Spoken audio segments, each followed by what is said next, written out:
This is our first morning in China. It's kind of loud outside. There's some construction over there, I think.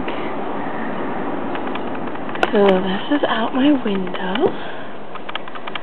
And it's the hotel room.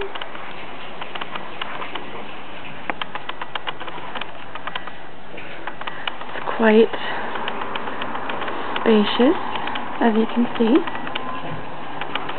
And it's as far back as it goes.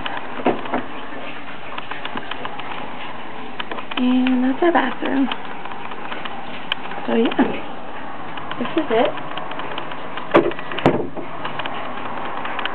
It's kind of a cool view. A bunch of rocks on that person's roof. So yeah, kind of smoky, smoggy.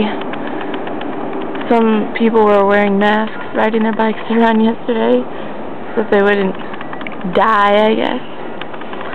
And that's about everything. Good night.